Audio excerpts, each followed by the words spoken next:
Hi, everyone. Thanks so much for joining us today. My name is Kayla. I'm on the marketing team at Wasatch Crest, and we're excited to kick off this Wake Up with Wasatch webinar. Today, our Transitional Living Program Director, Tyson Allred, is going to be talking about curating a sober living experience and what he does with our sober living clients. If you want to move to the next screen, Tyson. Um, this is Tyson, and I'll let him take it from here. Hello, everyone. Yeah, bear with me on the slideshow presentation, obviously. But anyway, hi, my name is Tyson Allred. I'm a certified peer support specialist. I'm actually an alumni of Wasatch Crest, so I'm very grateful to be in the position I am now to kind of give back to something that was given to me. I think the transition piece, the moment after treatment is really important. So we're going to talk about, as soon as I click on the right button, there we go, continuation of care. Why is that important? I got the clinical director. I'll let you introduce yourself. Hi, it's Rich McDonald. I'm happy to be here to support Tyson and talk a little bit about the importance of what he does to the overall outcomes for the research. So thanks. And Rich, we work in tandem together, which is kind of unique to what we do here at Wasatch Crest. It's the residential piece is first. So a lot of people will come in, the difference in the level of care, I believe, and Rich can shed some more light on this, but I think like when someone comes into residential treatment, it's more of a triage experience. We're trying to stop the bleeding. We're trying to get them fed, get them healthy again, stabilize, get the emotional fluctuation back under control, and, look at their trauma, help them individualize therapy, kind of love them when they can't love themselves. And it's kind of that environment we create with this heart here. And that is absolutely essential. My piece comes after that. My piece is also when we pull people, coming off the street who maybe aren't in that position, but they know they need to unplug for a minute and kind of revamp on what's important and what helps. So that sober living Uinta experience for me is we got different parts. So there's the sober living. We offer a day treatment, which is hospitalization of care. That's basically 5 days a week. Sorry, this thing popped up. 5 days a week. And what we do is it's about 5 hours a day. And that's kind of what I love about that piece and what we do here is we combined the residential with the day treatment and the IOP. So those guys in the day treatment get a broad spectrum of services. They're still dealing with the residential piece a little bit. We've moved them on to this other group, which is theirs specifically for them. And then they also have people who've kind of transitioned past them, which is a nice blend of all three, in my opinion. So I think I'll just kind of add to that, like Tyson says, I mean, residential treatment is super important. It's really about the stabilization and really helping them identify kind of what is driving the addiction, right? The underlying issues, which we hear people say that all the time, but it really, really is true. Part of what we're able to do in residential is really get them stabilized, work on emotional regulation, identify that trauma and get them ready to really start the hard work on that. They've got a lot more medical oversight when they're in residential. We make sure they're with our psychiatrist, and any medication management stuff that comes up, we can make sure that it's all working well and they're compliant. And then by the time they're ready to transition to day treatment and intensive outpatient, and hopefully live at our men's sober living house next door, they're ready for a different approach to treatment. We really start transitioning or phasing into, case management, life skills, activities of daily living, and continuing to work with their primary therapist all the way through the continuum of care, which I think is super important to know. When they build a relationship with the therapist in the residential piece, that therapist follows them all the way through the programming so that they've got that therapeutic alliance. And I'll just say, I believe that what Tyson and his team do up here, and then that transition into the day treatment and IOP programming, is equally or maybe even more important than what happens in residential, because you know, it's pretty easy to do well when you are watched 24/7, and you know, you never have any downtime. And then they get here, and we're able to start, you know, adding some of that stuff back in, and they've got some personal time and a little downtime, and we can really work with them through that as stuff comes up. So Yeah, and I believe that as well. When I know when I left, I felt like everything was done for me, and then all of a sudden I was left alone to figure it out. And so that's one of the approaches that I brought to what Uinta does. Where one of the first things they do when they come here is they'll fill out kind of an assessment to see where they're at, kind of, you know, if they're a good fit. We do an application process, and then on top of that, I give them a life skills planning planning sheet. It's basically goes through where they're at now. So do you have a car? What do you, at this moment in time, what resources do you have? Like, as far as next transition, are you going home? Are you looking at sober living? Do you have finances for that sober living? Are you looking for IOP? Which one are you, you know, so we can kind of individualize each client's transition process. So that I get on day one, I give them the assignment. They have it done by their first week. And in that second week too, it's a follow-up of what 5 things do you want to accomplish while you're here at Uinta? And I think that's really important. So I really focus on, I love the behaviors behind the relapse. So I watch the guys, and I have a different approach where I kind of bring that about of, you know, elevating them to the standard that they set, right? So if they believe and they tell me these things that they want, right, that's the standard I'm going to hold you to. And so it really takes the you know, the punitive approach out of it, because like, this is what you wanted, this is your approach, and I'm going to be your accountability person to hold you to that standard. And I think that changes it.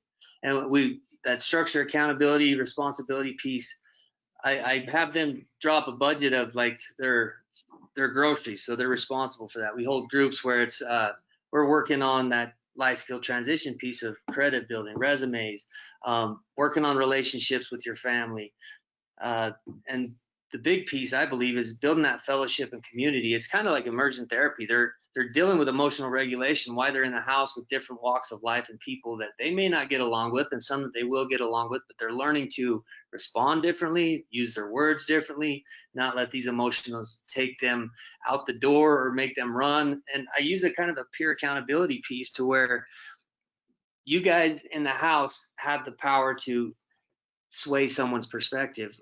So if you see someone slipping, or they're talking to you about a relapse, and you can't go up to them and address that out of care and concern, right? Like, hey, this isn't how we live anymore. You know, that's the standard we set. Instead of looking the other way and just being like, it's not my business.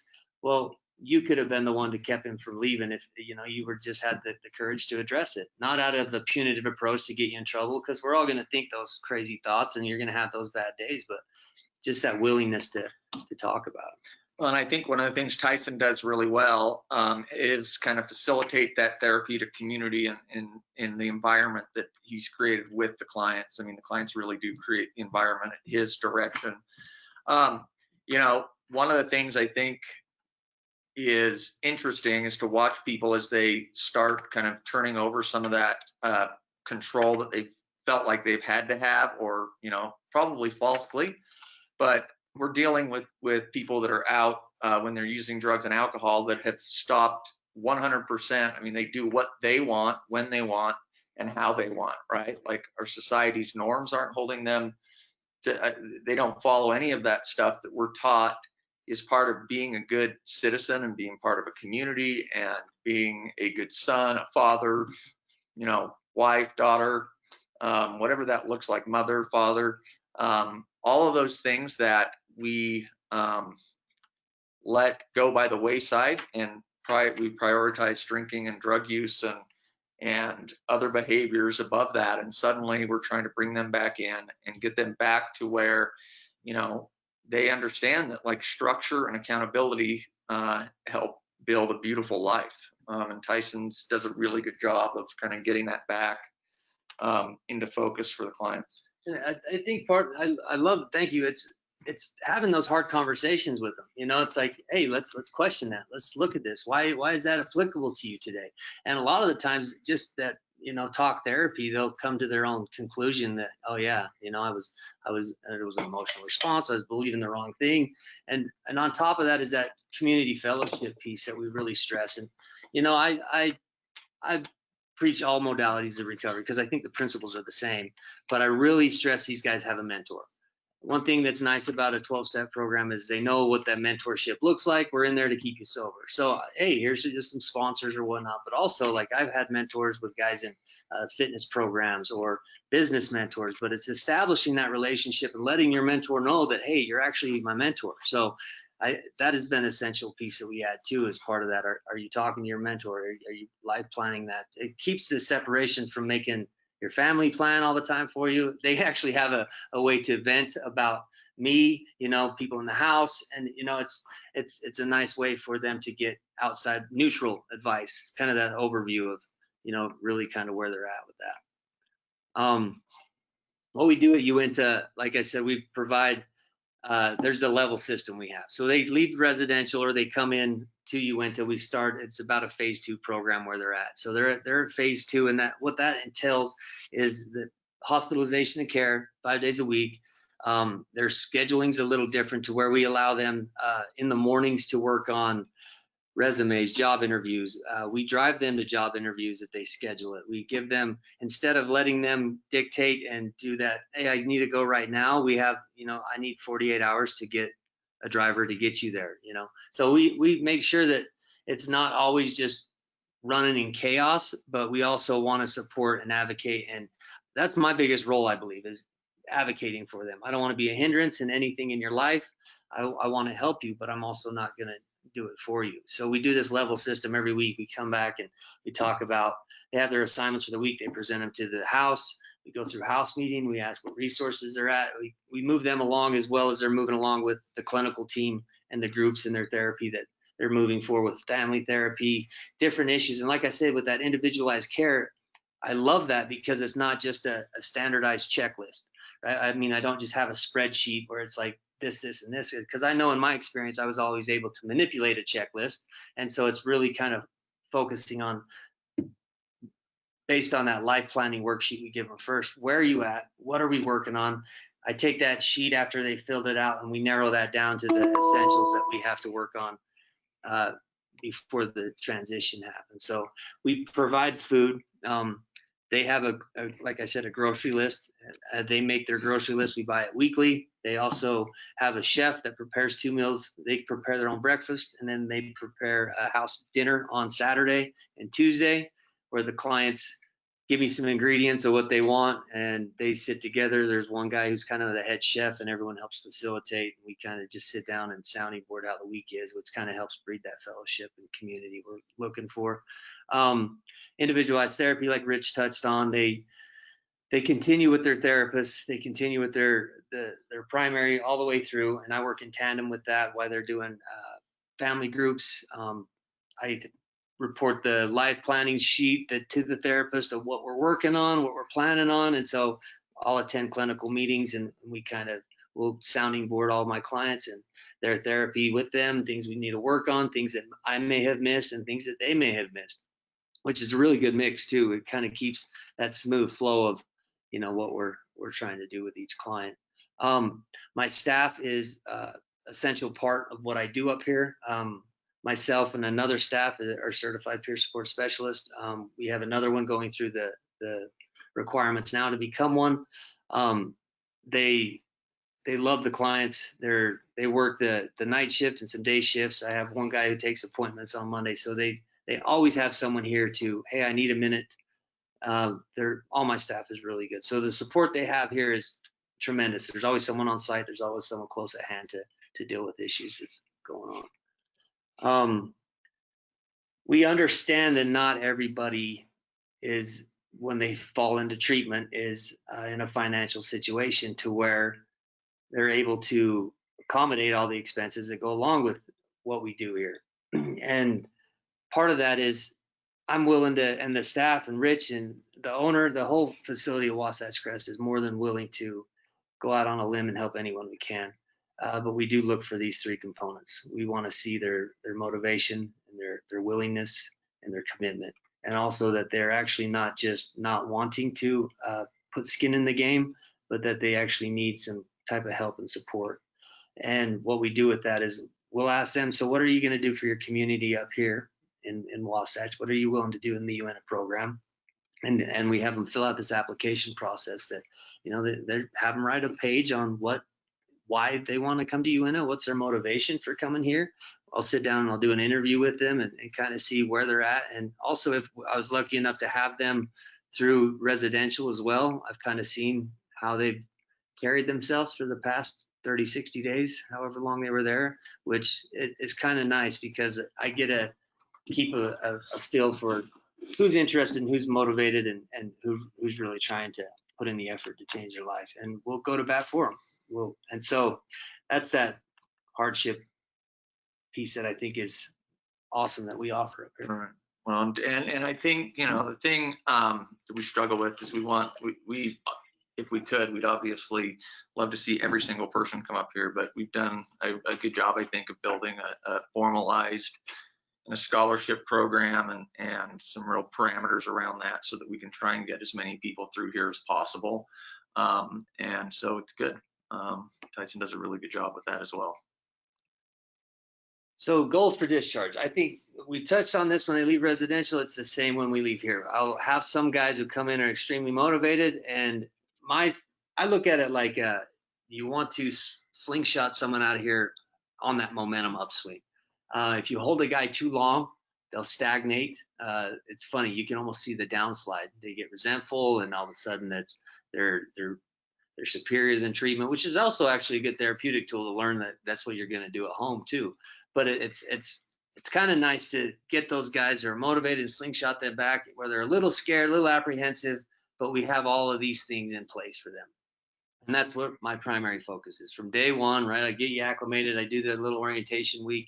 And then we really look at, okay, let's hammer these things out. Where are you going? What town are you going? Are you going to sober living? Are you going home? Are you going with your wife? Are you what is your plan first off? Do you have a car? Do you have a license? And so we'll get them birth certificates. We'll get them social security cards. We'll take them and get their IDs. So everything they need for a job interview. We work on resumes. We work on credit building. We get the job interview set up and we structure them to that. So their job placement is a smooth transition when they come in, because the whole idle hands piece, when you get home and you sit and I look at what's your primary focus, you know, are you working on building your life back, or do you want to just go and kind of take a few weeks off because you worked so hard in treatment? You know, I think that's essential to continue the process of what we're doing. And for me, that's all in the aftercare. It's setting them up to where there's not that fear, or if you need a bus pass, okay, here you go. You don't have resources for a bus pass. Here's this program that offers help with that. I don't have a job. Well, here you go. Here's resources that I know that are either felon friendly or just not willing to look at those employment gaps that you have. It's funny to me how willing the community is to go out on a limb if the client is as well.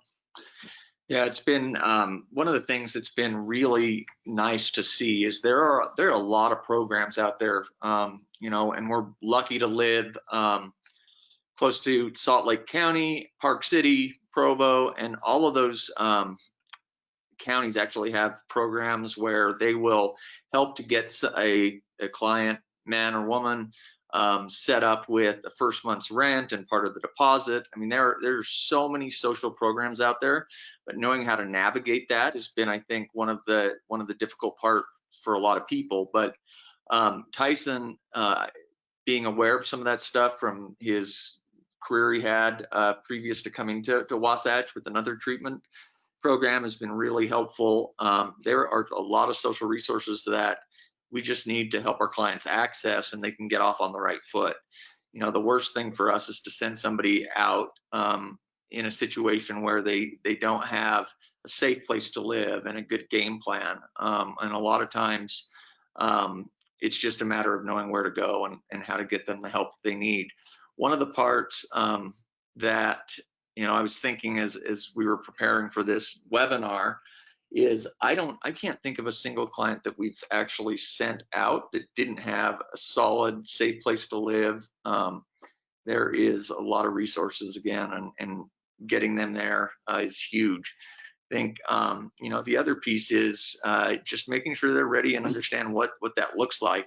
With COVID, it's been pretty difficult to do things like 24-hour passes and that, but you know, when we can, and when it's not COVID, one of the things I love to do is send a client home for the weekend with their loved ones, and give them the opportunity to step back into that family system, which has changed, and you know, the homeostasis that develops while they're in their addiction is usually very dysfunctional. So then they step out of that family system and it restabilizes in a way, healthy or not, it restabilizes while they're in treatment, and then they get done with their treatment, they step back into that family system, and it can be shocking. It's oftentimes doesn't look like they expected it to look. That role that they were filling beforehand has been picked up by somebody else if they were still carrying some of the daily, you know, kind of burdens and functioning. And so if we can get them out, step back into that, and then come back to treatment, you know, after spending, you know, 24, 48 hours at home, that allows Tyson to work through some of the stuff that he can with them, but also their clinician and the clinical team can process that. And, you know, hey, what came up that you didn't expect?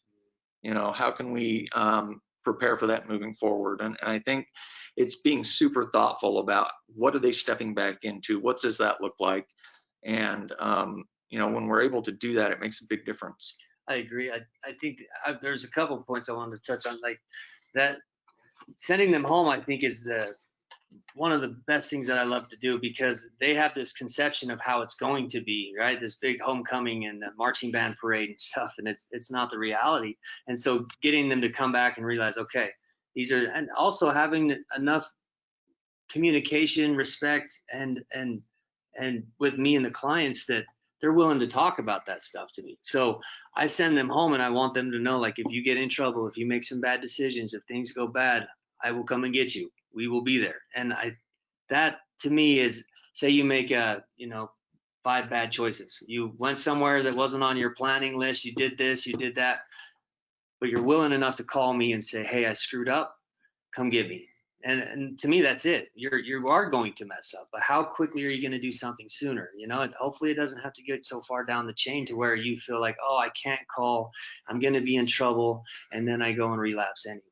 And with the family, and I've had people, everyone that I was thinking when Rich talked about the transitions we did for every client, there was, even the ones we've had to let go or the ones who chose to leave, we still got them some type of placement. I can think of maybe 2 that just packed their stuff and walked out, but that was kind of nothing I could really do. My primary focus too is, how can I go home and sleep at night? Whether I have to discharge a client because there's some rule infraction or something they did here in the house because the community's not safe, or they've chosen to go, how can I go home and rest at least they're safe for tonight?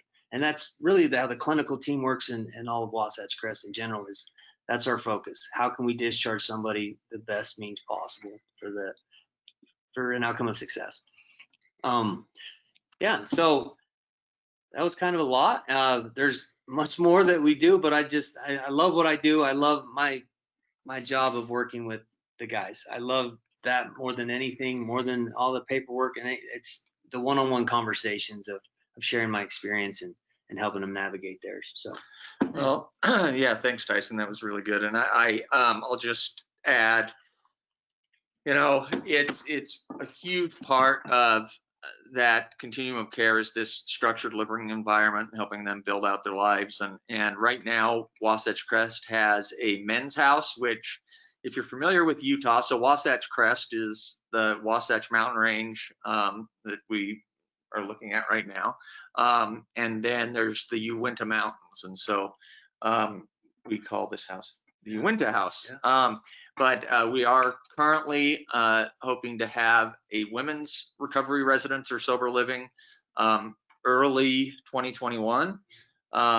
And it's super important. We're moving as fast as we can on that. We're trying to identify the right place the property and place to do it at. But you know, we've seen the difference it makes with the men that we're able to transition here. In the meantime, until Wasatch Crest has their own women's recovery residence, we encourage from probably the first or second session with their therapist to begin thinking about where are they going when they finish residential. And in almost, in most cases, the women transition to one of our partners in the community that does really good work. So that's super important to us, and we'll continue doing that until we have our own women's house. And if they, aren't the right fit for Uinta, or we will transition if it's a male client to somebody that we know is a really good fit for what they need. So that's it. That's it. Yeah. Great. Thank you guys so much. We don't have any questions, so if you just want to head over to the next slide, Tyson. Yeah, I can do that. These are upcoming webinars in December. Next up, we're going to be talking about alumni relations with Rich, our clinical director, and Becky, our alumni coordinator. And then the following week, we're going to be talking about social detox versus medical detox with our medical team. And that's on December 11th. Both of those are at 9 a.m. So look out in your inboxes for a registration link. And then there is our admissions phone number, which is open 24/7 in our website, wasatchcresttreatment.com. Before you go, if you want to download this PowerPoint or some of our marketing pieces, you can head to the handout section of your GoToWebinar control panel and download those documents and take them with you. That's all we have. Thank you so much, Tyson and Rich. That was great. Thank you. Thank you. Bye, guys.